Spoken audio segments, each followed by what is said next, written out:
আসসালামু আলাইকুম ওয়া রাহমাতুল্লাহি ওয়া বারাকাতুহু। ইন্নাল হামদুলিল্লাহি রাব্বিল আলামিন ওয়াসসালাতু ওয়াসসালামু আলা আশরাফিল আনবিয়া'i ওয়াল মুরসালিন ওয়া আলা আলিহি ওয়া আসহাবিহি আজমাইন।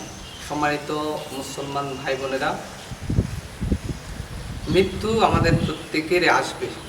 এই দুনিয়া ছেড়ে আমাদের প্রত্যেককে চলে যেতে হবে। তো আল্লাহ সুবহানাহু ওয়া তাআলা কুরআনুল কারীমের মধ্যে বলেছেন যে কুল্লু নাফসিন যায়কাতুল মাউত, যে প্রত্যেক প্রাণীকে মৃত্যুর স্বাদ আস্বাদন গ্রহণ করা লাগবে। আল্লাহ তাআলা বলে নাই যে কোনো মানুষ 30 বছর বয়সে মৃত্যুবরণ করবে, কোনো মানুষ 10 বছর বয়সে মৃত্যুবরণ করবে, কোনো মানুষ 35 বয়সে মৃত্যুবরণ করবে। এভাবে কোনো মানুষের জীবনের কথা উল্লেখ করে নাই। আল্লাহ সুবহানাহু ওয়া তাআলা কুরআনুল কারীমের মধ্যে ইরশাদ করেছেন যে কুল্লু নাফসিন যায়কাতুল মাউত, তোমাদেরকে মৃত্যুর স্বাদ আস্বাদন গ্রহণ করা লাগবেই। তবে আমরা যাদের দুনিয়াতে এসেছি, দুনিয়াতে আল্লাহ সুবহানাহু ওয়া তাআলা আমাদেরকে পাঠিয়েছেন, তাহলে আমাদের মৃত্যু হবে। সাধারণ কথা হলো যে আসমান জমিন সৃষ্টি হয়েছে, এটা একদিন ধ্বংস হবে। এরপরে যত গাছপালা, আল্লাহ তাআলার যত মাখলুকাত আছে, প্রত্যেকটা জিনিস একদিন মৃত্যুবরণ করা লাগবে। এখন এখানের মূল কথাটা যেটা আমরা বলতে চাই, মূল বিষয় হচ্ছে জন্ম হয়েছে, মৃত্যু হবে। যে কোরআনের এই আয়াতের কোনো ব্যাখ্যায়, কোনো বিশ্লেষণে, কোনো তাফসিরে, কোনো আয়াতের টিকার মধ্যে বর্ণিত হয় নাই যে মানুষ এমন অবস্থায় মৃত্যুবরণ করবে, এই বয়সে মৃত্যুবরণ করবে, এটা পাওয়া যায় না। তো আমাদের একটা জিনিস চিন্তা করা দরকার, আমাদের জীবনের এত কষ্ট, এত পরিশ্রম, এত আফসোস, এত চিন্তা, এত ডিপ্রেশন, যত কিছু আছে, এই সব কিছু একদিন বন্ধ হয়ে যাবে যদি এই আমাদের নিঃশ্বাসটা চলে যায়। তো আল্লাহর কাছে আমাদেরকে সর্বশেষ আল্লাহর সামনে আমাদেরকে উপস্থিত হতেই হবে, আল্লাহর দরবারে আমাদেরকে উপস্থিত হতেই হবে।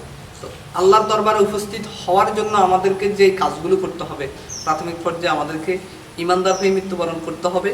ইমানদার হতে হলে যে যে ইবাদত দরকার, যে যে আমল দরকার, আমলগুলো করতে হবে। দ্বিতীয় পর্যায়ে হচ্ছে আমাদেরকে আল্লাহর আইনগুলো মানতে হবে। আল্লাহ তাআলা যে যে আইনগুলো মানতে বলেছেন, আমরা পৃথিবীর ইতিহাসের মধ্যে দেখেছি যারা আল্লাহর আইন অবলম্বন করেছে, সীমালঙ্ঘন করেছে। ধরেন আদ জাতি, সামুদ জাতি, এরপরে ফেরাউন, এরপরে নমরুদ, এরপরে সাদ্দাত, যারাই ছিল, যারাই আল্লাহর আইন সীমালঙ্ঘন করেছে, আল্লাহ সুবহানাহু ওয়া তাআলা তাদেরকে কি করেছেন? ধ্বংস করে দিয়েছেন। তো বর্তমান সময়ে আমাদেরকে দ্বিতীয় নম্বর যে কাজটা করতে হবে, আল্লাহর আইন মানতে হবে। আল্লাহর সুবহানাহু ওয়া তাআলা যে আইন অবলম্বন করতে বলেছেন, এই আইনগুলো অবলম্বন করতে হবে। তৃতীয় নম্বর বিষয় হচ্ছে আমাদেরকে সদা সর্বদা আখিরাতের কথা চিন্তা করতে হবে। তো এটার মধ্যে আমি একটা কথা বলি, এটা রাসূল সাল্লাল্লাহু আলাইহি ওয়াসাল্লাম এটাকে দুইটা ভাগে ভাগ করেছেন। এটার আরবিটা হচ্ছে ইদাত, অর্থাৎ এটা এমনভাবে উল্লেখ করেছেন যে ইদাত এমন একটা শব্দ যেটা তুমি তোমার একটা কাজ আসার আগে তুমি প্রস্তুতি গ্রহণ করো।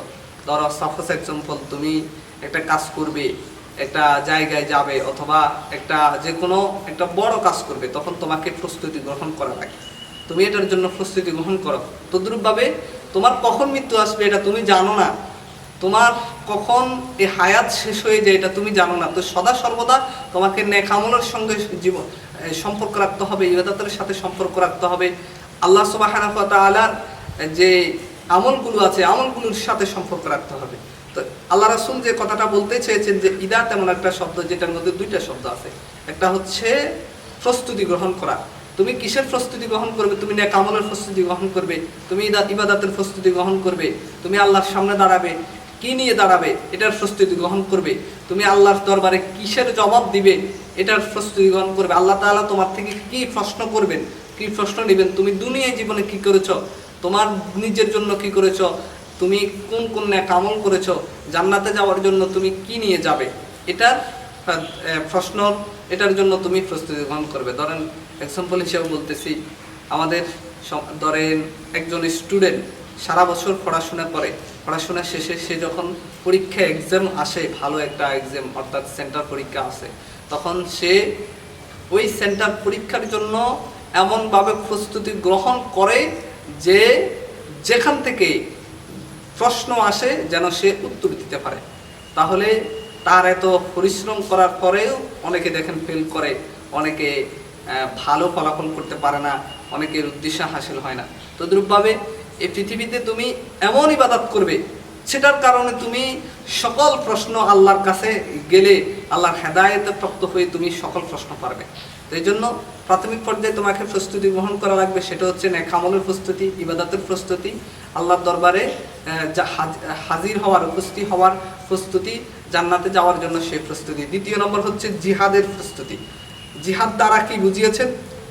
জিহাদ দ্বারা বুঝিয়েছেন যে তোমরা তোমাদের উপরে যখন ইসলামের কোনো শত্রু তো ইসলামকে ধ্বংস করার জন্য ফায়তারা করবে, মুসলমানদেরকে ধ্বংস করার জন্য ফায়তারা করবে, তখন তোমরা তাদের বিরুদ্ধে যুদ্ধ করবে।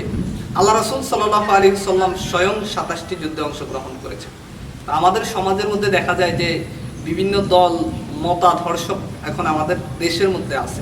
তো এটা একমাত্র ডিফেন্ডেড পার্থক্য করেছে ওরাই যারা পশ্চিমাদের কালচার মেনেছে, পশ্চিমাদের কালচার অনুসরণ করেছে। তো পশ্চিমারা মুসলমানদেরকে বিভিন্ন ডিফেস্টেডের মাধ্যমে, বিভিন্ন গণতন্ত্রের মাধ্যমে, বিভিন্ন দলের মাধ্যমে পৃথক করে রেখেছে। তো এই জন্য যে যার দলকে ভালোবাসে, যে যার দলের কথা মতো চলে, সে তার দলকে এমনভাবে গ্রহণ করে যেন সেই তার কাছে ওই দলটাই তার কাছে সব কিছু। এই জন্য ইসলামকে তাদের কাছে ইসলাম মনে হয় না। তো আমাদেরকে প্রাথমিক পর্যায়ে জিহাদের জন্য প্রস্তুতি গ্রহণ করতে হবে। এই জিহাদ সেই জিহাদ যেই জিহাদের কথা আল্লাহ রাসূল বলেছেন। এই জিহাদ সেই জিহাদ যে জিহাদে আল্লাহ রাসূল অংশগ্রহণ করেছেন। এই জিহাদ সেই জিহাদ যে জিহাদে আল্লাহ রাসূল সাল্লাল্লাহু আলাইহি ওয়াসাল্লাম বিজয় অর্জন করেছেন। সুবহানাল্লাহ। তো আমাদের সর্বশেষ কথা হচ্ছে আমাদেরকে চলে যেতে হবে। এই চলে যাওয়ার জন্য আমাদেরকে প্রস্তুতি গ্রহণ করতে হবে। আমাদের ঈমানকে শক্ত করে ধরে রাখতে হবে। আমাদেরকে আমল নিয়ে আল্লাহর দরবারে হাজির হতে হবে।